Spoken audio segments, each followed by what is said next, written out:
नमस्कार दोस्तों, मेरा नाम उज्ज्वल और आप देख रहे हैं माई पाठशाला। अपने वोकैब की सीरीज़ में आज और एक वीडियो डिलीवर कर रहा हूं आप लोगों के बीच में। आज हमारा है डे नंबर 27 और आज हम 101 वर्ड्स और कवर करेंगे। इसके पहले हम लोग 2600 वर्ड्स कवर कर चुके हैं।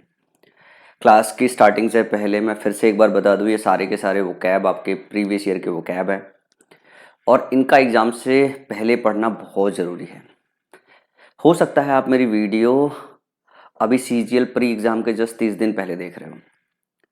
अगर आप एक ऐसे बच्चे हो जो इस वाले एग्ज़ाम में अपीयर होने जा रहे हो, तो आप अपना समय इस वीडियो पे स्पेंड ना करें, क्योंकि ये समय जो है वो समय है आपके एग्ज़ाम के रिवीजन का। अगर आप सीजीएल प्री का एग्ज़ाम देने जा रहे हो, लेट्स फॉर एग्जांपल अगले 30 डेज़ के बाद, तो इस टाइम पे आपको अपने पुराने जो नोट्स हैं उनको रिवाइज करना चाहिए और हर रोज़ एक टेस्ट प्रैक्टिस करना चाहिए और एक टेस्ट देने के बाद एनालाइज करना चाहिए आपका स्कोर कितना बन रहा है। उससे आपको अंदाज़ा लगाना चाहिए कि आपके सब्जेक्ट पे पकड़ कितनी है और आपको जाकर रिवीजन करना चाहिए। लेकिन अगर आप सीजीएल मेंस की तैयारी कर रहे हो, ठीक है ना, अभी से, क्योंकि आपको लग रहा है प्री आपका क्लियर हो जाएगा, या फिर आप बिल्कुल बेसिक बच्चे हो जो अगली बार पेपर देने वाले हो, ये सीरीज़ आपके लिए बहुत कारगर रहने वाली है। 9-1000 शब्द मैं आपको सिखा रहा हूँ और वो डिलीवर कर रहा हूँ। तो अगर आप ऐसे बच्चे हो तो ये वीडियो वॉच कीजिए और प्लेलिस्ट पूरा देखिए। मैंने 90 डेज़ वाली प्लेलिस्ट पूरी बना रखी है। अब ये डे नंबर 27 चल रहा है। अगर पीछे हो गए तो डे नंबर 1 से स्टार्ट करो देखना, और मैंने उसमें इंस्ट्रक्शंस पूरे हर क्लास में बता रखी है ताकि आपको सीरीज़ देखने में कोई परेशानी ना हो। वापस हर रोज़ की तरह मैं आपको आपकी इस दिमाग से परिचय कराना चाहूँगा। ये हमारा आपका सबका दिमाग एक एक जैसा ही है और ये दिमाग जो है कुछ हमारे इस बाउल की तरह, इस कटोरी की तरह है जिसमें एक छोटा या कुछ बड़ा छेद है। इसके अंदर जब भी हम कुछ डालते हैं, थोड़ा पोर्शन इसमें टिकता है और थोड़ा पोर्शन इससे नीचे निकल जाता है। मैंने इतना समय दे रखा है कि इससे पहले जो आपको 2600 शब्द पढ़ाया है, जो आपने अपने दिमाग में डाला होगा, अगर आपने रिवीजन पूरा प्रॉपर किया होगा तो 100-150 शब्दों को छोड़ के, क्योंकि मैंने रिवीजन का सफिशिएंट टाइम भी दिया हुआ है, बीच में क्लासेस भी 7-8-10 दिन नहीं आई हुई है, उसमें अगर आपने रिवाइज किया होगा तो आपको 2600 शब्द लगभग याद होंगे। आज 101 शब्द और डालते हैं और मैं मान के चल रहा हूँ कि आप बच्चा बहुत समझदार हो और बहुत समझदार और बहुत मेहनत कर रहे हो। जो समझदार नहीं हो उसको पढ़ाने का कोई फ़ायदा नहीं है।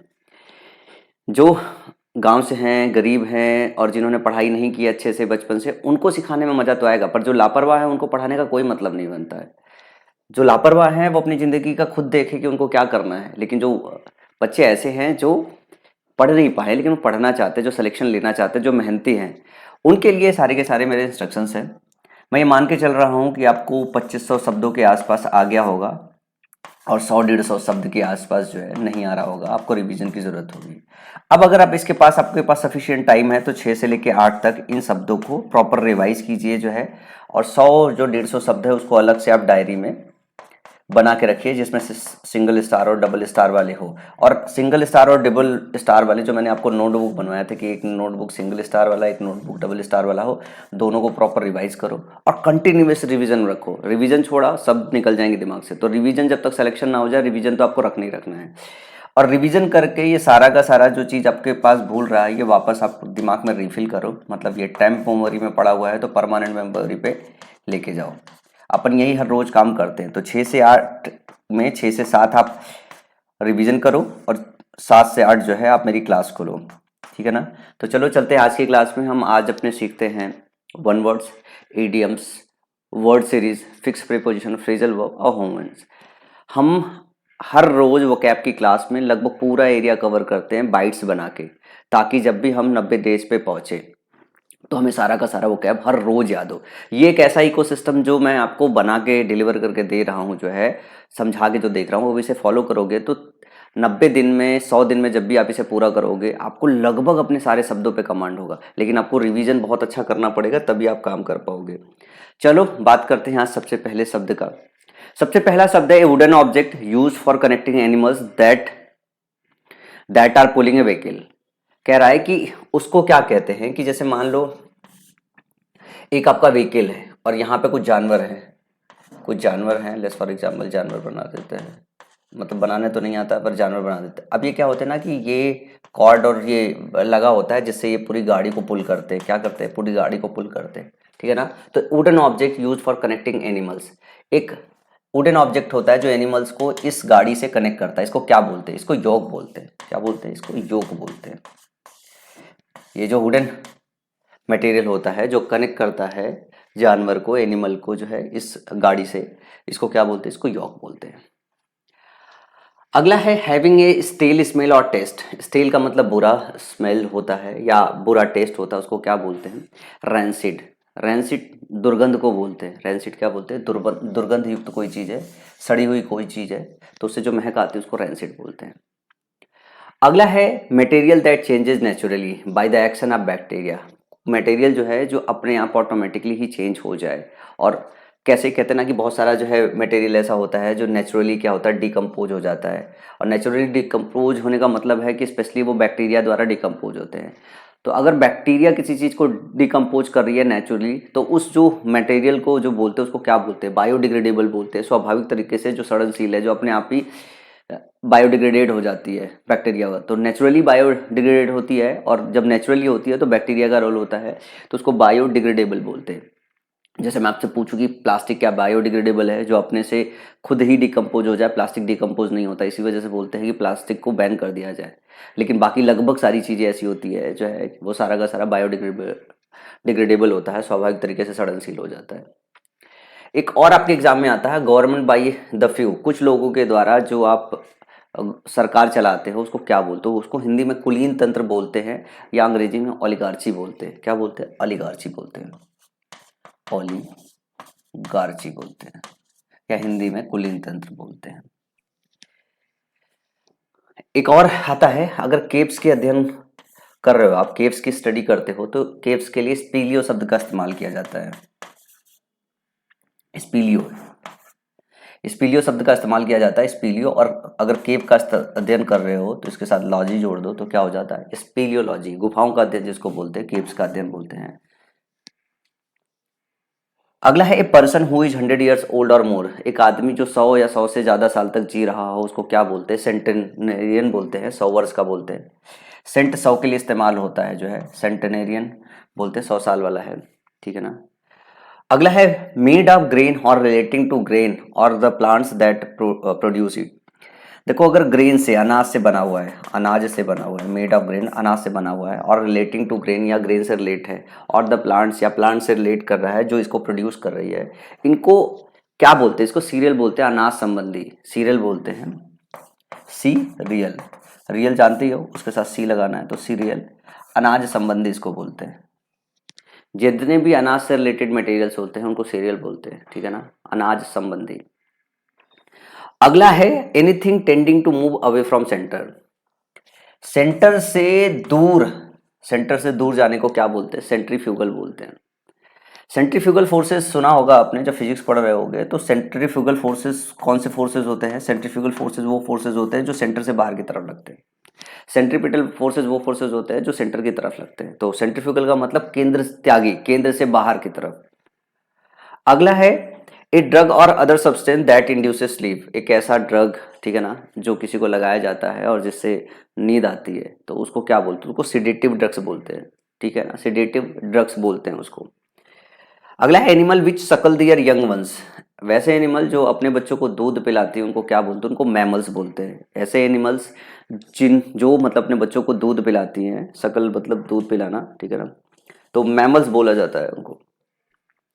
ठीक है? बहुत आसान आसान से वन वर्ड्स थे, इसमें से मुझे नहीं लगता कोई वन वर्ड बहुत ज़्यादा डिफिकल्ट है।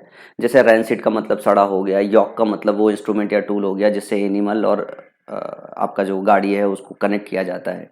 बहुत आसान है। बायोडिग्रेडेबल बहुत नॉर्मल यूज करने वाला शब्द है कि वो जो खुद ही जो है सड़ जाए, गल जाए जो है बैक्टीरिया के द्वारा, तो नेचुरली बायोडिग्रेडेबल बोलते हैं। कुछ लोगों के द्वारा जो सरकार चलाई जाती है ओलिगार्ची बोलते हैं।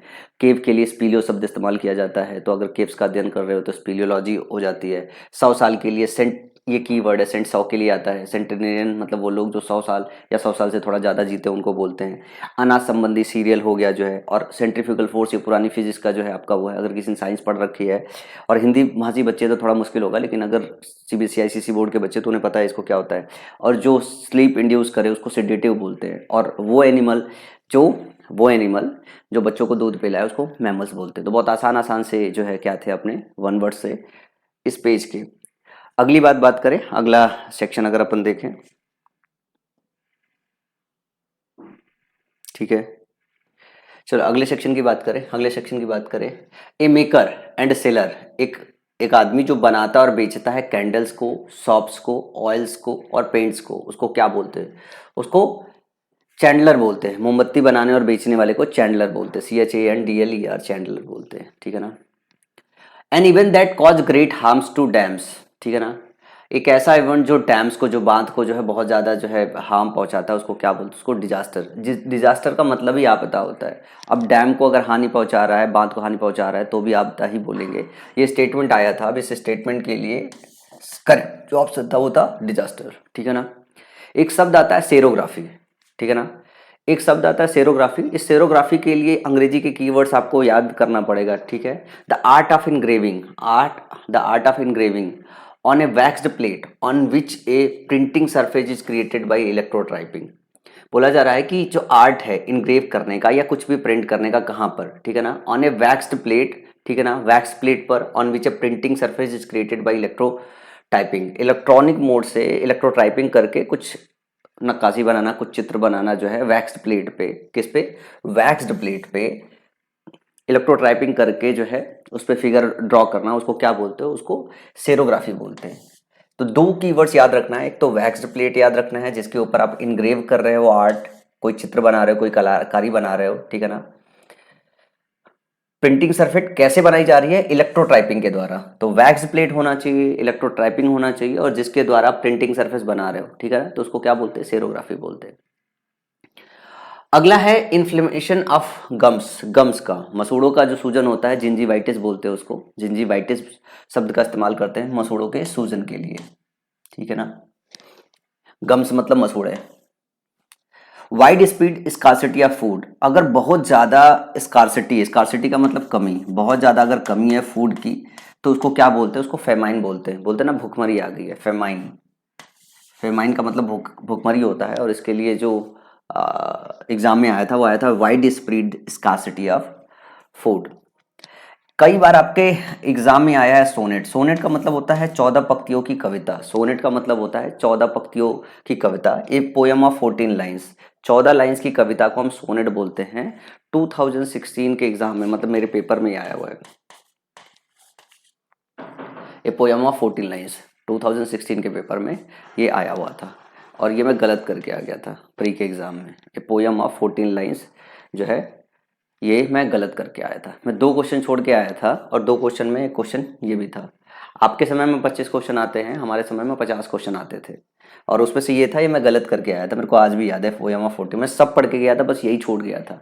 और मेरे को लग रहा था कि सर प्रीवियस ईयर तो मैंने सारा का सारा पढ़ लिया, ये कहाँ से आ गया। उस टाइम पे मैंने खूब पढ़ा था यार, 17,000 क्या रट्टे मारे थे। लेकिन कई बार आप कितना भी पढ़ाई करते हो, कुछ ना कुछ तो छूट ही जाता है।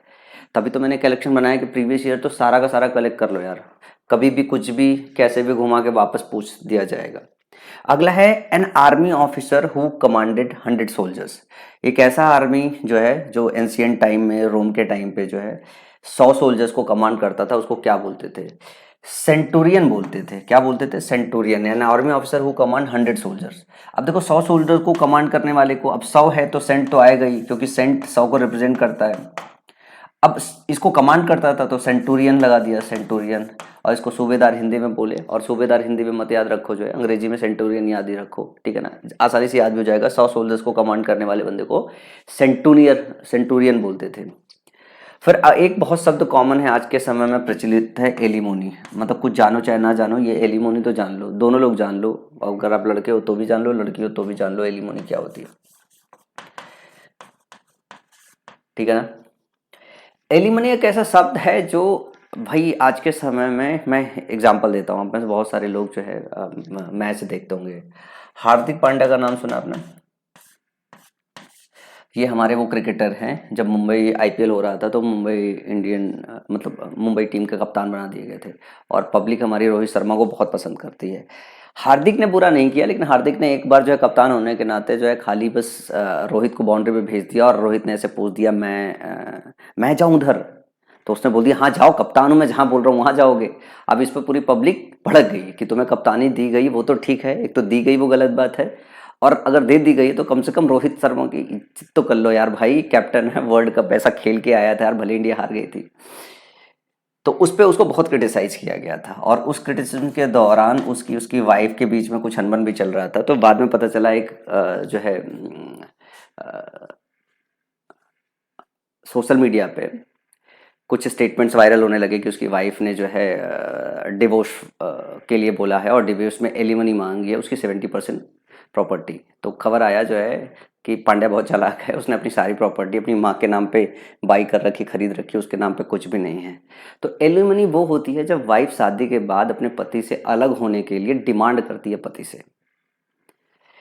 तो ये भी आपको समझना है कि अगर आप मैरिड लाइफ में खुश नहीं हो, आपके साथ शोषण हो रहा है, तो आपको पता होना चाहिए कि आपके पास इतना अधिकार है कि आप अलग होते वक्त अपने पति से अपनी लाइफ की ज़िंदगी जीने के लिए पैसे मांग सकते हो, ठीक है ना। और बंदों को ये समझदार रखना है कि अगर इस पर्पज से ही कोई शादी कर रहा है तो आप मानसिक रूप से इतना प्रिपेयर रहो कि इस एलिमोनी का क्या करे हार्दिक पांड्या की तरह जो है। तो एलिमोनी का मतलब क्या होता है? एलिमोनी का मतलब ये होता है कि तलाक के शब्द पत्नी को पति से मिलने वाले पैसे को एलिमनी बोलते हैं। स्टेटमेंट देखते हैं क्या है। An allowance made to a wife by her husband when they are legally separated. अगर वो लीगली सेपरेट होते हैं तो वाइफ को रहने के लिए, अपने बच्चों को पालन पोषण, खुद का पालन पोषण करने के लिए, ठीक है ना, क्योंकि माना जाता है महिलाएं जो है पति पे जीवन यापन के लिए डिपेंडेंट होती हैं। तो ये रूल और पॉलिसी उस वक्त बनाई गई थी कि बहुत सारी जो है महिलाएं हाउसवाइफ हुआ करती थी। वो आज तक इस एलिमनी का फायदा उठा नहीं पाई हैं, लेकिन जो पढ़ी लिखी महिलाएं हैं जो खुद सक्षम हैं उन्होंने एलिमनी का फायदा बहुत उठाया हुआ है। तो ये बनाया बहुत सही गया है कि मान लो पुराने समय में महिलाओं का बहुत शोषण होता था, आपने शादी कर लिया, घर में लाके बैठा दिया, हाउसवाइफ बना दिया, मार रहे हो, काट रहे हो, पीट रहे हो, वो अलग भी नहीं हो पा रही है। तो लॉ बनाया गया था कि आप अगर पति से खुश नहीं है तो आप उनसे तलाक ले सकती हैं on basis of certain grounds, और पति को आपको अलग रहने के लिए, आपके जीवन यापन के लिए एलिमनी देनी पड़ेगी। तो एलिमनी क्या होता है? एलिमनी होता है allowance made to a wife by her husband when they are legally separated। अगला है टोटल सर्टेनिटी और greater certainty than circumstances warranted. मतलब सर्कमस्टांसेस वारंटेड मतलब सर्कमस्टांसेस जो आपको वारंटी कर रहा है, जो गारंटी कर रहा है कि हाँ ये इतना कि इतना आपको मिलना चाहिए, उससे अगर, ठीक है ना, टोटल सर्टेनिटी है, पूरी तरीके से जो है निश्चितता है, या ज्यादा निश्चितता है जितना आपका करंट सिचुएशन आपको निश्चित कर रहा है, तो उसको क्या बोलते हैं? Certitude. Certitude is the greater certainty. क्या है? जो सर्कमस्टांसेस जो वारंट कर रहा है, जो सिचुएशन वारंट कर रहा है कि नहीं इतनी निश्चितता तो है, अगर उससे ज्यादा निश्चितता की बात करें या पूरी निश्चितता की बात करें, ठीक है ना, जैसे कहते हैं ना 500% की बात कर दे, 400% की बात करते, ये ओवर निश्चितता हो गई ना, ठीक है ना। सर्टेनिटी जब जरूरत से ज्यादा हो जाए, ठीक है ना, टोटल या ग्रेटर सर्टेनिटी की बात करने लगे, तो उसके लिए शब्द इस्तेमाल करते हैं सर्टिट्यूड। सर्टिट्यूड जैसे इस्तेमाल करेंगे, शब्द का मतलब ही होता है कि बहुत ज्यादा निश्चितता। क्या? बहुत ज्यादा निश्चितता, ठीक है। वैक्सेशन फॉर ह्यूमिलिएशन और डिसअपॉइंटमेंट। वैक्सेशन का मतलब चिढ़न होता है, हिंदी में एक शब्द याद रखो, चिढ़न। अगर आपके पास ह्यूमिलिएशन हुआ है, आपको जो है ह्यूमिलिएट किया गया है, उससे अगर वैक्सेशन हो रहा है, चिढ़न हो रहा है, ठीक है ना, चिढ़न हो रहा है, तो उसके लिए क्या शब्द इस्तेमाल करते हैं? चैग्रीन इस्तेमाल करते हैं, CHAGRIN, नाराजगी जिसको बोलते हैं। तो नाराजगी के लिए जो है, अगर मैं वैक्सेशन के सिनोनिम्स की बात करूँ तो चैग्रीन भी जो है एक वो है। ह्यूमिलिएशन पे अगर आपको वैक्सेशन हो रहा है, आपको चिढ़न हो रही है, वैक्सेशन मतलब चिढ़न, तो उसके लिए चैग्रीन शब्द का इस्तेमाल करते हैं। ये भी आपके एग्जाम में आया था। और स्टेटमेंट कैसे आया था? Statement vexation for humiliation of disappointment, ठीक है ना। अगर ह्यूमिलिएशन हो रहा है, डिसअपॉइंटमेंट हो रहा है, उस पर अगर आपको चिढ़न हो रही है तो उसके लिए शब्द होता है चैग्रीन। ये भी आपके एग्जाम में आता है, ठीक है ना। इसके बाद ये रहा आज के दिन का वन वर्ड सब्स्टिट्यूशन। अब हम बात करेंगे थोड़ा सा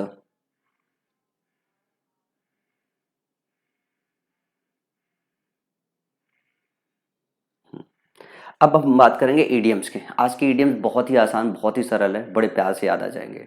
आज के फ्रेजल वर्ब भी बहुत आसान है, बहुत आसानी से याद हो जाएंगे।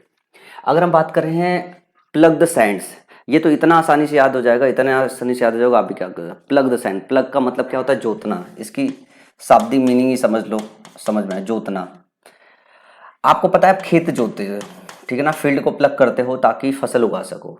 लेकिन बात कह रहे हैं सैंड, सैंड्स मतलब रेत, और ऐसे सैंड्स बोलते हैं तो रेगिस्तान बोलते हैं सैंड को, ठीक है ना। अगर इसको नाउन की तरह इस्तेमाल करते हो तो रेगिस्तान को, अगर आप रेगिस्तान जोत रहे हो तो मतलब व्यर्थ का काम कर रहे हो ना, उसमें कुछ तो फायदा है नहीं ना। खेत जोतो फायदा होगा, फसल उगेगी, रेगिस्तान जोत के भी क्या फायदा। तो डूइंग दैट सीम्स इम्पॉसिबल और वर्किंग इन वेन, मतलब अगर आप डिजर्ट में अगर प्लग कर रहे हो, जोत रहे हो उसे, या तो ऐसा टास्क कर रहे हो जो इम्पॉसिबल है, वो होगा नहीं, या आपका काम बेकार जाने वाला है। यही दो मीनिंग में इसका इस्तेमाल हो सकता है। जैसे I know that I am just plugging the sands by telling you to stay away from that boy, मतलब मैं जानता हूँ यार कि मैं सैंड्स जो है प्लग कर रहा हूँ, मतलब मैं बेकार का व्यर्थ का काम कर रहा हूँ, तो मैं ये कह के कि उस लड़के से दूर रहो। But I am your father and I don't want to see you get hurt, लेकिन रीजन ये है कि मैं तुम्हारा बाप हूँ यार, मैं नहीं चाहता तुम हर्ट हो, ठीक है ना। ये सेंटेंस ऐसा है, इसका मतलब ये है कि वो जो एक बाप अपने बेटे से कह रहा है उस लौंडे के साथ ना रहो, तो इसके लिए ईडियम इस्तेमाल कर रहा है कि मैं जान रहा हूँ कि मेरा ये कहना तुमसे व्यर्थ जाएगा। तो कह क्या रहा है, आई know that I am just plugging the Sands, कि मैं सैंड्स प्लग कर रहा हूँ, मतलब मैं व्यर्थ की बात कर रहा हूँ, व्यर्थ का काम कर रहा हूँ, मेरा तुमसे कहना बर्बाद जाएगा। तो ये बहुत आसान है, बहुत आसानी से याद भी हो जाता है। शॉर्ट आफ्टर का मतलब होता है कोई चीज मांग में होना या लोकप्रिय होना। शॉर्ट आफ्टर बहुत ज्यादा शॉर्ट हो रहा है, बहुत ज्यादा मांग हो रहा है, तो शॉर्ट आफ्टर का मतलब बहुत ज्यादा मांग में होना, डिमांड में होना, मांग में होना या डिमांड होना। तो wanted by many people because it's of good quality और डिफिकल्ट टू फाइंड, ठीक है ना। एक complete set is very rare and much sought after, जो कंप्लीट सेट है ये बहुत रेयर है और बहुत ज़्यादा डिमांड में है। अब ये कंप्लीट सेट किसका है, सेंटेंस के अंदर मेंशन नहीं है, किसी का कंप्लीट सेट हो सकता है, लेकिन वो बहुत रेयर है और बहुत सॉट आफ्टर है, मतलब बहुत ज़्यादा डिमांड में है। क्वालिटी बेहतर हो सकती है या बहुत कम अवेलेबल है मार्केट में, तो वो सॉट आफ्टर है, मतलब डिमांड में है। तो कोई चीज़ अगर सॉट आफ्टर है, इसका मतलब वो डिमांड में है। तो सॉट आफ्टर होने का मतलब डिमांड में होना। तो इसको ऐसे भी याद रखते हो कि अगर कोई चीज़ सॉट आफ्टर है, अगर मैं इसको ऐसे लिख दूँ, सॉट आफ्टर है मतलब डिमांड में है, मतलब डिमांड में है, डिमांड में है, सॉट आफ्टर है मतलब डिमांड में है। Build कास्टल in the air, build castle in the air, build castle in the air. Build castle in the air का मतलब क्या होता है, पहले इसे अपन कास्टल पढ़ते थे, टी साइलेंट होता है एक्चुअली, मतलब हिंदी भाषी बच्चे रहे हैं तो ऐसे ही करते हैं ना, कि पहले अपन तो मिला मिला के पढ़ते हैं, तो यहाँ टी साइलेंट रहता है, be castle in the air, ठीक है ना। तो build castle in the air का मतलब हो गया हवा में आप महल बना रहे हो। हवा में महल बनाने का मतलब क्या है, हवा में महल बनाने का मतलब क्या हो गया कि आप ख्याली पुलाव बना रहे हो, हवा में महल तो बनेगा नहीं ना भाई, उसके लिए तो बेस चाहिए, बिल्ड कैसे होगा, हवा में महल बना रहे हो तो ख्याली पुलाव बनाना, ठीक है।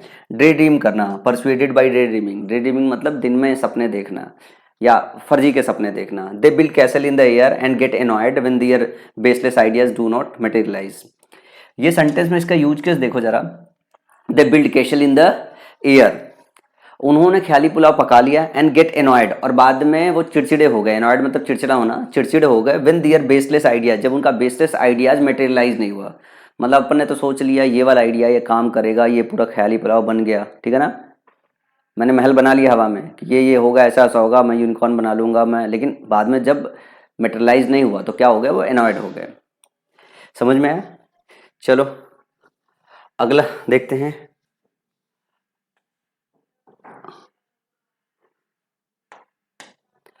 अगला है on the spur of the moment. On the spur of the moment का मतलब तत्काल, बिना तैयारी के, उस पर्टिकुलर मोमेंट पे ही कोई डिसीजन लेना। To act suddenly without planning. At the spur of the moment का मतलब होता है किसी क्षण पे, जैसे अभी मैं आपको पढ़ा रहा हूँ, सडनली मेरे को काम करना हो तो बगैर प्रिपरेशन के अभी, जैसे मान लो मेरे को कोई बोल दे, वो शॉर्ट्स वायरल हो रहा था, पता चला कि एक लड़की एक गाने पे जो है प्रिपेयर हो रही थी, वो नाचने के लिए, म्यूजिक व्यूजिक सब बच गया, एक सडनली एक सडन मोमेंट पे क्या हुआ कि वो अंटवा बचा दिया, और लड़की भाई बगैर उस पर on the spur of the moment फिर उसने अपना डांस स्टेप और वो सारा का सारा जो म्यूजिक के हिसाब से सब चेंज करना चालू कर दिया। तो on the spur of the moment का मतलब क्या होता है कि तत्काल, बिना किसी प्लानिंग के, to act suddenly without planning. On the spur of the moment they decided to hold a fancy dress party, मतलब उन्होंने स्पर ऑफ द मोमेंट में डिसाइड कर लिया कि वो एक फैंसी पार्टी जो है क्या काम करेंगे, होस्ट करेंगे। तो on the spur of the moment मतलब बगैर तैयारी के कुछ सडन डिसीजन लेना। अगला है to have something up one's sleeve. देखो कुछ अपनी स्लीव में होना मतलब कुछ सीक्रेट होना, ठीक है ना। To have a secret plan, you must always have something up your sleeve for the unexpected. Unexpected time के लिए तुम्हारे पास हमेशा जो है क्या होना चाहिए, कुछ ना कुछ होना चाहिए अप योर स्लीव, ठीक है ना। अगला है गेन मोमेंटम। गेन मोमेंटम का मतलब गति प्राप्त करना, गेन स्ट्रेंथ होता है। तो Gartner group expects the market to start to gain momentum from 1995-96। ये शेयर मार्केट की बात हो रही है कि भाई ये ग्रुप था जो उम्मीद कर रहा था कि जो मार्केट है जो है वो गेन मोमेंटम करेगा। गेन मोमेंटम मतलब स्पीड पकड़ेगा। गेन मोमेंटम का मतलब ये होता है स्पीड पकड़ना या गति पकड़ना, ठीक है ना, स्पीड पकड़ना या गति पकड़ना, ठीक है ना। अगला है टू एक्सप्लोर एवरी एवेन्यू। आप सारे एवेन्यू को एक्सप्लोर कर रहे हो, मतलब हर संभव प्रयास कर रहे हो। क्या कर रहे हो? हर संभव प्रयास कर रहे हो। अगर आप सारे एवेन्यू को एक्सप्लोर कर रहे हो तो to try every opportunity, we are exploring every avenue to catch the perpetrator of this heinous crime. Perpetrator का मतलब वो बंदा जो क्राइम करने वाला है, ठीक है ना, गुनहगार जिसको बोलते हैं।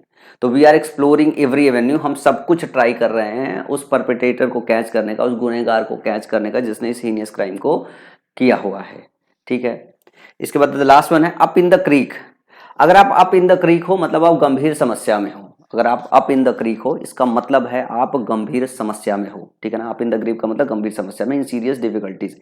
If any more people resign we will be really up in the creek. अगर और ज्यादा लोगों ने रिजाइन किया तो हम वास्तव में अप इन द क्रीक होंगे, मतलब गंभीर समस्या में होंगे। तो अप इन द क्रीक होने का मतलब होता है गंभीर समस्या में होना, ठीक है ना। चलो आगे चलते हैं। एक और है बाई फेयर और फाउल मीन्स। फेयर और फाउल मीन्स होने का मतलब है अच्छे या बुरे किसी भी तरीके से, ठीक है ना, या अच्छे या बुरे किसी भी तरीके से। फेयर एंड फाउल मीन्स मतलब किसी भी तरीके से करना है सो करना है यार। इन ऑनेस्ट और dishonest way she is determined to win by fair means और फाउल। मतलब वो एकदम जिद्द बने में बैठी हुई है कि भाई मैं तो जीतूंगी, चाहे वो फेयर हो चाहे फाउल हो, ठीक है ना। यूजुअली हम लोग जब क्रिकेट करते हैं तो कभी कभी मौका मिल जाता है, संडे को मैं क्रिकेट खेलने जाता हूँ तो मेरे सामने टीम का जो कप्तान है, ठीक है ना, वो हमेशा मतलब एक बंदा है उसको मैच जीतना होता है, तो सामने वाले को चीटिंग करने नहीं देगा और अपनी बारी में आएगा तो पक्का चीटिंग करेगा ही करेगा। कैच है तो कैच आउट नहीं देगा, स्निक लग गया है तो नो बॉल नहीं है तो नो बॉल दे देगा, कुछ ना कुछ कलाकारी करता रहता है। तो इसी को बोलते हैं फेयर और फाउल मीन्स। अपने लिए अपनी जीत के लिए कुछ ना कुछ तो करते रहना। तो फेयर और फाउल मीन्स मतलब अच्छे या बुरे किसी भी तरीके से। स्टेटस क्वो का मतलब होता है यथापूर्व स्थिति, एज इट इज जैसा है, अनचेंज पोजीशन होता है। Yesterday he said that he saw no need to change the status quo. कल उसने डिसाइड किया कि भाई जो यथा स्थिति है, जो स्टेटस क्वो है, उसको चेंज करने की कोई जरूरत नहीं है। तो ये रहे आपके ईडियम्स। और ईडियम्स आज के बहुत ज़्यादा आसान थे और वन वर्ड भी बहुत ज़्यादा आसान थे। मुझे नहीं लगता है 2-3-4 शब्दों से ज़्यादा या 2-3-4 ईडियम से ज़्यादा जो है कुछ इसमें डिफिकल्ट रहा होगा जो बाद में आपको सिंगल स्टार या डबल स्टार करने लायक है। मेरे को लगता है स्टेटस को एक शब्द है जो आप रख सकते हो। और मैं आपको बता दूं जैसे एक और शब्द है जो आप रख सकते हो, उसमें सॉर्ट आफ्टर रख सकते हो। सॉर्ट आफ्टर कोई चीज़ है तो डिमांड में है, लेकिन जिस तरीके से मैंने आपको समझाया अगर इस तरीके से याद रखोगे तो सॉर्ट आफ्टर भी आपको याद रह जाएगा। चलो आगे चलते हैं। अगला सेक्शन हमारा आता है वर्ड सीरीज। यही सबसे डिफिकल्ट सेक्शन है, लेकिन आज वर्ड सीरीज भी बहुत आसान है। इमिटेट का मतलब होता है नकल करना या कॉपी करना, टू कॉपी समवन और मिमिक समवन, ठीक है ना। तो इमिटेट का जो सिनोनिम होगा वो कॉपी तो हो ही जाएगा, ठीक है ना। अब अगर हम बात करें इसमें, ठीक है ना, तो ऐप करना, किसी को कॉपी करना, मिमिक करना, मीम करना, डुप्लीकेट करना, डिट्टो करना, रीचो करना, पैरोडी करना, लैम्पून करना, फॉलो करना, ठीक है ना, और मिरर करना या पैरोट करना या ऐप करना, ठीक है ना। ये सब क्या है? अच्छा, इसमें कई सारे शब्द रिपीट हो गए हैं, ठीक है ना। इमिटेट तो मान लो शब्द ही है, इसी की मीनिंग ही बता रहे हैं। तो ये सारे के सारे शब्द हैं जो बहुत आसानी से याद भी हो जाएंगे। कोई ऐसा मेरे को नहीं लग रहा कि बहुत ज़्यादा वैसे शब्द है इसमें, ठीक है ना। पैरट और पैरोट में फ़र्क रखना है, इसका मतलब कॉपी करना हुआ है, इमिटेट करने से रिलेटेड है। अगला जो शब्द है हमारा वो है ऑप्शीन। ऑप्शीन का मतलब होता है अश्लील। जैसे आप मूवी देखते हो बहुत सारा उसमें ऑप्शीन होता है। एक हो गया सीन, दृश्य, एक होता है ऑप्शीन। दृश्य है पर दृश्य ना देखने लायक हो तो ऑप्शीन बोलते हैं। इसको कैसे याद करोगे? सीन मतलब दृश्य और ऑप्शीन का मतलब ना देखने लायक दृश्य। तो ऑफेंसिव और disgusting by accepted standard of morality and decency. Dirty बोल सकते हैं, बाउडी बोल सकते हैं, कोर्स गंदा, डिस्गस्टिंग, इनडिसेंट, लैसिवियस बोल सकते हैं, ठीक है ना।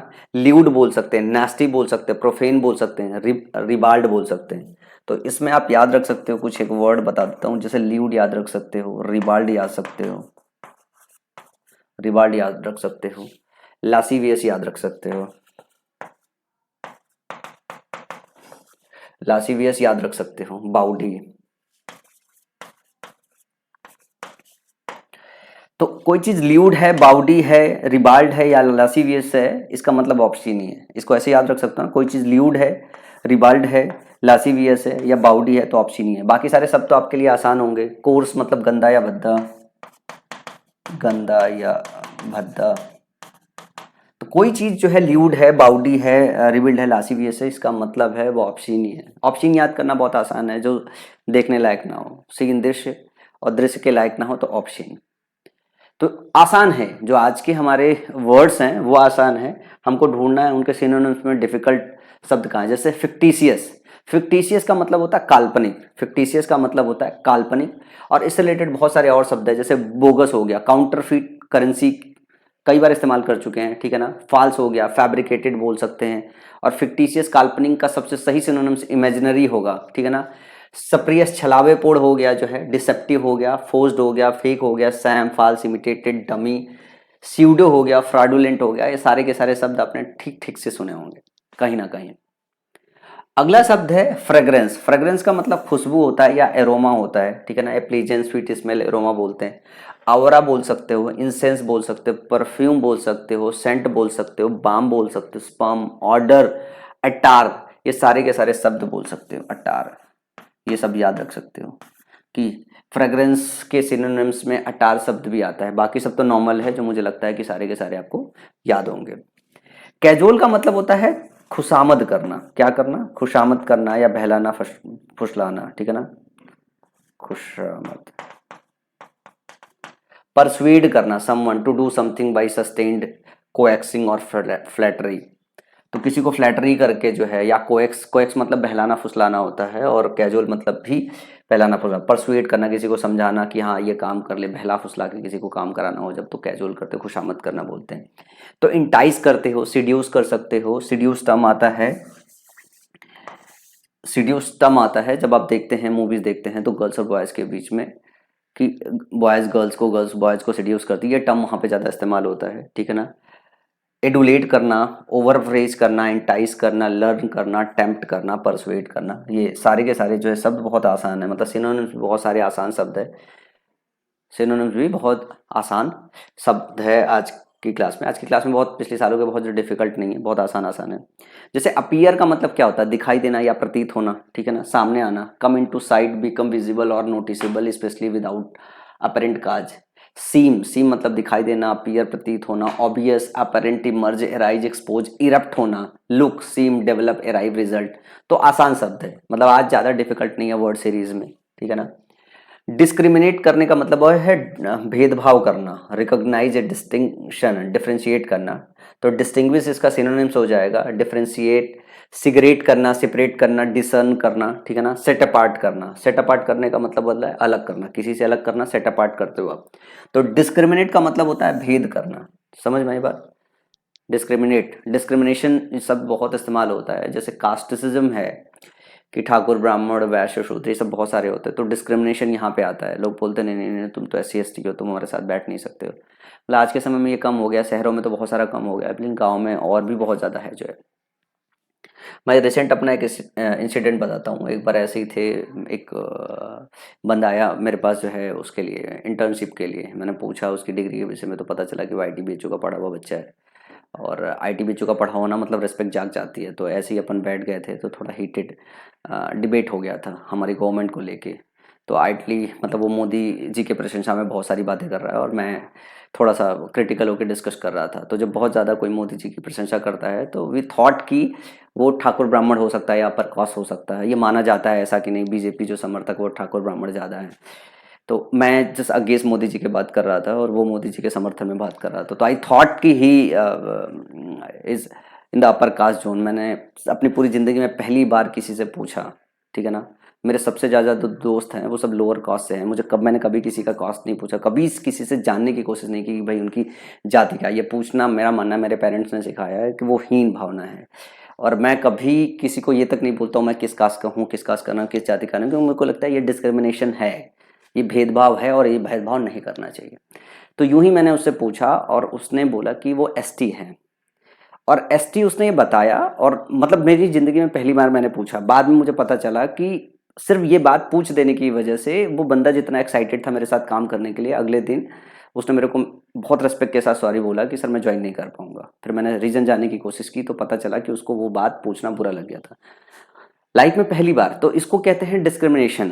मतलब अगर कोई बीजेपी समर्थक है तो हम ये मान रहे थे कि वो ठाकुर ब्राह्मण होगा। मैं पर्सनली ठाकुर हूँ और मैं बीजेपी के अगेंस्ट और मोदी जी के अगेंस्ट डिस्कशन कर रहा था। मैं हमेशा ये काम करता हूँ, बट वो बंदा कर रहा था तो मुझे लगा ऐसा होगा। मेरा परसेप्शन वो गलत था। जैसे वो जानने को पता चला तो मुझे पता चला इस नॉट कि कोई ठाकुर ब्राह्मण है तो बीजेपी के सपोर्ट में बोलेगा। मैं ठाकुर होके बीजेपी के सपोर्ट में नहीं बोल रहा था, एंड कोई ठाकुर ना होके जो है ब्राह्मण ना होके बीजेपी के सपोर्ट में बोल रहा था।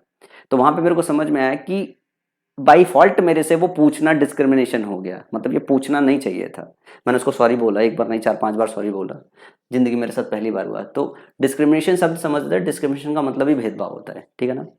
चलो आगे चलते हैं। इंटीग्रेशन है, इंटीग्रेशन का मतलब एकीकरण होता है कि आप किसी चीज को इंटीग्रेट कर रहे हो तो आप मर्ज करके एक कर रहे हो। तो कॉम्बिनेशन इसका सही शब्द हो सकता है कि आप कंबाइन कर रहे हो।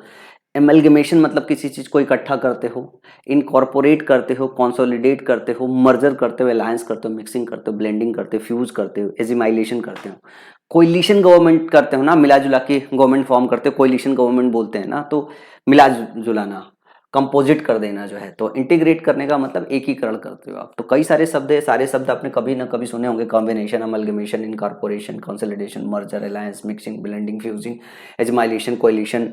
और कोइलिशन शब्द याद रखो गवर्नमेंट से कि मिली जुली सरकार बनती हुई, उसको कोइलिशन गवर्नमेंट बोलते हैं। और कंपोजिट होता है। फिर इसके बाद अगला शब्द है लाइबिलिटी। लाइबिलिटी का मतलब होता है दायित्व। तो ये बहुत नॉर्मल सा शब्द है जो सब जानते हैं। Liability, liability the state of being legally responsible for something, डेप्ट, ठीक है ना। लाइबिलिटी। अकाउंटेबिलिटी बोल सकते हैं, बर्डन बोल सकते हैं, ठीक है ना। कल्पेबिलिटी बोल सकते हैं, ऑब्लिगेशंस बोल सकते हैं, और ओनस बोल सकते हैं। ओनस मतलब बर्डन होता है, दायित्व, बर्डन। आंसरबिलिटी बोल सकते हैं कि आंसर देने के लिए आप जिम्मेदार हो। तो ये सारे के सारे शब्द दायित्व के सिनोनिम्स हो सकते हैं लाइबिलिटी के। सीज मतलब किसी चीज को सीज करने का मतलब है रोकना। कम और bring to an end, stop करना। Desist, discontinue, halt, quit and refrain. जैसे आज के समय में एक इंसिडेंट हुआ है कि दिल्ली में सिविल सर्विस की तैयारी करते हुए 3 बच्चों की दुखद मृत्यु हो गई। और क्योंकि वाटर लॉग हो गया था और पानी भर गया था, उसमें एक गाड़ी आई। वो गाड़ी निकली नहीं, फोर्सफुली जो है वो बेसमेंट में क्लास चल रही थी और गाड़ी फोर्सफुली निकली तो वो जो एग्जॉस्ट होता है वो टूट गया और उससे पानी बहुत भर गया। लेकिन मेरे को आज भी समझ में नहीं आ रहा, जैसे मान लो मेरे घर में भी पानी बहुत ऊपर से अगर भरेगा भी तो अपन तेज से भाग कर निकल सकते हैं। और रोड पे कितना पानी जाम था यार, कितना वाटर लॉगिंग था जो ये केस हुआ है। तो सारे के सारे उस पर ताला लगा दिया गया है। तो सीज का मतलब एक तरीके से होता है स्टॉप करना। जैसे बिल्डिंग सीज कर दी जाती है, बाहर लगा के ताला से मोहर मार दिया जाता है, ठीक है ना। तो सीज का मतलब स्टॉप कर देना, एंड कर देना, डेसिस कर देना, डिसकंटिन्यू कर देना, हाल्ट कर देना, क्विट या रेफ्रेन जैसे शब्द इसके सिनोनिम्स हो सकते हैं। वर्ड सीरीज में चलो और आगे चलते हैं। वर्ड सीरीज खत्म हो गई। आज हम फ्रेजल वर्ब पढ़ने वाले हैं। फ्रेजल वर्ब बहुत आसान है। आज के फिक्स प्रीपोजिशन जो मैं पढ़ाने वाला हूँ वो तो 50-60 बार रिपीट हुआ है, ज़्यादा ही बार रिपीट हुआ है। अब जैसे गो के साथ बहुत सारे शब्द है। गो एलॉन्ग हो गया, गो एट हो गया, गो बैक ऑन हो गया, गो बाई हो गया, गो डाउन हो गया, ठीक है ना। गो एलॉन्ग का मतलब होता है किसी को सहयोग करना। जैसे I am going along with you, मतलब मैं तुम्हारा सहयोग करने वाला हूँ। किसी के साथ कोऑपरेट करना या उसका सहयोग करना। जब किसी के साथ आप गो एलॉन्ग करते हो तो उसके साथ कोऑपरेट करते हो, उसका सहयोग करते हो। I will go along with them on this issue, इस इशू में मैं उनको कोऑपरेट करूंगा, उनके साथ गो एलॉन्ग करूंगा, ठीक है ना। तो किसी को सहयोग देना, किसी का समर्थन करना, गो एलॉन्ग करने का मतलब होता है। गो एट, जब आप गो अटैक करते हो तो आप गो एट करते हो तो अटैक करते हो। तो to attack especially with energy, पूरे एनर्जी के साथ गो एट होते हो। तो the bull went at the audience, went है गो का पास form. The bull went at the audience and this led to stampede. Stampede जो शब्द होता है, ठीक है ना, इसका मतलब भगदड़ होता है। इसका मतलब भगदड़ होता है। स्टैम्पीड का मतलब होता है भगदड़। The bull went at the audience, मतलब जो बुल है वो तेजी से जो है ऑडियंस की तरफ दौड़ा पूरे एनर्जी के साथ। तो जब गो एट होते हो, वेंट एट होते हो, इसका मतलब क्या है? इसका मतलब है कि एनर्जी के साथ अटैक करना। तो गो एट करने का मतलब अटैक करना। अब जैसे इसको याद करने का एक दूसरा तरीका हो सकता है। आप इसको ऐसे बोल सकते हो कि आ, मेरे पास एक डॉग है और सामने कोई आ गया, मैंने उसको बोल दिया गो एट, मतलब अटैक करो जाके उस पर, तो गो एट का मतलब अटैक करना, आप इसको ऐसे याद रख सकते हो।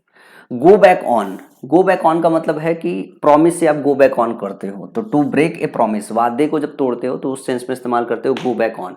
Why did you go back on your promise, आप अपने प्रॉमिस से क्यों पीछे हटे हो, तो गो बैक ऑन प्रॉमिस करते हो और इसका मतलब आप पीछे हटते हो अपने वादे से। गो बाई, ठीक है ना, to work accordingly, go by का मतलब होता है नियमानुसार काम करना, we should go by the traffic rules, हमें ट्रैफिक रूल्स के हिसाब से काम करना चाहिए। गो बाई का मतलब नियमानुसार, इसका मतलब होता है नियम के अनुसार, नियम के अनुसार। फिर अगला है गो डाउन, अगला है go down, to be accepted, विश्वास करना, स्वीकार करना। The theory of evolution did not go down well initially, जो थ्योरी है एवोल्यूशन की शुरुआती दौर में वो अच्छी नहीं गुजरी, मतलब विश्वास में। गो डाउन का मतलब होता है अच्छा गुजरना, ठीक है ना, या अच्छा ना गुजरने के सेंस में, मतलब लोगों विश्वास कर रहे हैं, उसको एक्सेप्ट कर रहे हैं या एक्सेप्ट नहीं कर रहे हैं। तो डिड नॉट गो डाउन, इसका मतलब लोगों ने उसे एक्सेप्ट शुरुआत में नहीं किया, ठीक है ना। तो टू बी एक्सेप्टेड, विश्वास करना, स्वीकार करना। तो गो डाउन का मतलब होता है स्वीकार करना या स्वीकार ना करने के सेंस में इसका इस्तेमाल करना है। गो डाउन वेल का मतलब होता है कि अच्छे से गया, अच्छे से स्वीकार हुआ, अच्छे से एक्सेप्ट हुआ। फिर से एक बार इसे रिटेन कर रिवाइज करते हैं। गो एलॉन्ग का मतलब किसी का सहयोग करना, गो एट का मतलब अटैक करना, गो बैक ऑन प्रॉमिस के लिए होता है जिसको बोलते हैं पीछे हटना। गो बाई का मतलब होता है कि to work strongly, to to क्या है ये कुछ अलग ही लिखा हुआ है, छोड़ो इसे। To work strongly, we should go by the traffic rule, नियमानुसार जिसको बोलते हैं। गो बाई का मतलब होता है नियमानुसार, और गो डाउन का मतलब होता है टू एक्सेप्ट, मतलब स्वीकार करने की बात करते हैं इसमें। इसके बाद अगला है फिक्स प्रीपोजिशन। फिक्स प्रीपोजिशन में आपको ध्यान रखना है, एग्जाम में ये बहुत ज़्यादा आता है। डिफर अपने साथ क्या लेता है, डिफर अपने साथ फ्रॉम लेता है, डिफर अपने साथ फ्रॉम लेता है, ठीक है ना। Differ from something, she differs from me both in habits and looks, वो हम मेरे से डिफर करती है हैबिट और लुक्स में। तो डिफर अपने साथ जो लेता है वो फ्रॉम लेता है, ये आपको बस याद रखना है कि डिफर अपने साथ फ्रॉम लेता है। इसके बाद ये पेयर बहुत आपके एग्जाम आता है, डील इन और डील विथ। डील विथ का मतलब होता है किसी मैटर में डील विथ करते हो या किसी पर्सन के साथ डील विथ करते हो, इसका मतलब होता है व्यवहार करना, ठीक है ना। और डील इन का मतलब होता है व्यापार करना, डील इन का मतलब होता है व्यापार करना। जैसे I deal in education, I deal in rice, ठीक है ना। I deal in clothes, my friend deals in clothes, इसका मतलब मेरा दोस्त कपड़े का व्यापार करता है, मैं चावल का व्यापार करता हूँ, ठीक है ना। तो डील इन का मतलब होता है ट्रेड करना, ठीक है ना। डील विथ का मतलब होता है matter a person, you must learn how to deal with customers, तुम्हें कस्टमर से किस तरीके का व्यवहार करना चाहिए सीखना पड़ेगा। तो जब डील विथ लगाते हो तो वो व्यवहार करने के लिए आता है, और डील इन का मतलब व्यापार करने के लिए आता है। अगला है डिस्पेंस। डिस्पेंस अपने साथ विथ लेता है और डिफरेंस अपने साथ, डिस्पेंस अपने साथ कोई प्रीपोजिशन नहीं लेता है। जब डिस्पेंस अपने साथ विथ लेता है इसका मतलब होता है किसी चीज को रिमूव करना, टू डू विदाउट, या फिर मैनेज करना। You can not dispense with the use of fan in summer. अब डिस्पेंस विथ यहाँ पे है कि तुम समर में बगैर पंखे के मैनेज ही नहीं कर सकते हो। तो यहाँ जो इस्तेमाल है डिस्पेंस विथ, ये इस्तेमाल है मैनेज करने को लेके। तो डिस्पेंस विथ जब कोई चीज करते हो इसका मतलब है या तो आप उसको हटा देते हो, रिमूव कर देते हो, या उसके बगैर मैनेज करते हो। क्या उसके बगैर मैनेज करते हो। डिस्पेंस साधारण जब यूज किया जाता है तो टू डील आउट के सेंस में इस्तेमाल किया जाता है या डिस्ट्रीब्यूट करने के सेंस में इस्तेमाल किया जाता है। जैसे एज ए जज he dispense equal justice to all and one. तो जज होने के नाते वो क्या करते हैं, डिस्पेंस करते हैं, मतलब डिस्ट्रीब्यूट करते हैं, इक्वल जस्टिस जो है बांटते हैं बराबर सभी में, ऑल एंड वन सभी में जो है इक्वल जस्टिस डिस्पेंस करते हैं। तो इक्वल जस्टिस डिस्पेंस करने का मतलब है डिस्ट्रीब्यूट करना। तो जब भी डिस्पेंस जो है डिस्ट्रीब्यूशन के सेंस में आएगा इसके साथ कोई प्रपोजिशन नहीं आएगा। जब रिमूव करने के सेंस में आएगा, मैनेज विदाउट के सेंस में आएगा, तब इसके साथ प्रीपोजिशन विथ लग के आता है, जैसा कि यहाँ पे लगा हुआ है। तो ये रहे हमारे आज के जो है फिक्स प्रीपोजिशन। इसमें से जो इम्पोर्टेंट है वो यही है, ये आता है आपके एग्जाम में, ये 200-300 दफा आ चुका होगा दोनों मिला के, मतलब ये आता है, ये आता है और ये बहुत बार आता है, मतलब इसको याद रखना पड़ता है। और जब भी रिपीट होता है यही रिपीट होता है फिक्स प्रीपोजिशन में। कुछ ऐसी जगह है जहाँ पे क्वेश्चन रिपीट ही होते रहते हैं। इसके बाद अगला है क्लोज टेस्ट के लिए कंसिडरेबल और कंसिडरेट, जो है दो होमोफोन्स हैं जो लगभग देखने सुनने में सेम से महसूस होते हैं। कंसिडरेबल का मतलब होता है कि कंसिडरेबल अमाउंट बोलते हैं ना, काफ़ी या पर्याप्त मात्रा, लार्ज टू ग्रेट एक्सटेंट बोलते हैं। Considerable progress has made in finding A cure for the disease, मतलब काफ़ी मात्रा में तरक्की हो गई है ताकि हम इस डिजीज़ का क्योर फाइंड आउट कर सकें। तो कंसिडरेबल का मतलब काफ़ी या महत्वपूर्ण होता है, और कंसिडरेट होता है मतलब दूसरे का ध्यान रखने वाला। थॉटफुल और of others, she is always polite and considerate towards her employees. वो हमेशा पोलाइट रहती है और कंसिडरेट रहती है। मतलब कंसिडरेट मतलब दूसरों को कंसिडर करने वाली, कंसिडरेट मतलब दूसरों को कंसिडर करने वाली, दूसरों का ध्यान रखने वाली। तो कंसिडर कर मतलब दूसरों का ध्यान रखने वाला, और कंसिडरेबल का मतलब लार्ज या एक्सटेंट अमाउंट में, लार्ज या एक्सटेंट अमाउंट में। इसी तरीके से है सेरेमोनियस और सेरेमोनियल है। सेरेमोनियस का मतलब होता है संस्कार संबंधी या औपचारिक बोलते हैं, बिहेविंग और performed in an extremely formal way. She unveiled the picture with a ceremonious gesture. उसने क्या किया जो है, पूरे सेरेमोनियस जेस्चर में जो है वो किया। तो सेरेमोनियस जेस्चर का मतलब यहाँ पे क्या हो गया, सी अनवेल द पिक्चर, उसने पिक्चर को अनवेल किया मतलब अनकवर किया विद सेरेमोनियस जेस्चर। वो एक फॉर्मल तरीका होता है कि उसको हटाने का, कि हाँ अब वो दिखाया जा रहा है, तो एक फॉर्मल तरीका हो गया, एक औपचारिक तरीका हो गया। उस औपचारिक तरीके से उसने क्या किया जो है, पिक्चर को अनवेल किया। दूसरा है सेरेमोनियल, ये होता है उत्सव संबंधी, आप सेरेमोनी से संबंधित। The queen in full ceremonial dress, वो पूरे सेरेमोनियल ड्रेस में है, मतलब उत्सव चल रहा है कोई, उस सेरेमोनियल ड्रेस में है, ठीक है ना। तो सेरेमोनियल शब्द का इस्तेमाल होता है उत्सव से रिलेटेड, और सेरेमोनियस का मतलब होता है औपचारिक, औपचारिक रूप से, ठीक है। वैसे तो ये कभी आया नहीं है, मतलब 301 होमोफोन्स पढ़ाने वाला हूँ, वैसे आपके एसएससी एग्जाम में ये कभी आया नहीं है, लेकिन इनके बीच के तो माइनर डिफरेंसेस हैं वो आपको पता होना चाहिए, हो सके खुदा ना खास्ता कभी आ जाए तो, ठीक है ना। तो ये रहे आज की क्लास के जो है आपके सारे के सारे वोकैब। अगली क्लास में जो है 100 वर्ड्स और लेके डे नंबर 28 में फिर आऊँगा आपके सामने।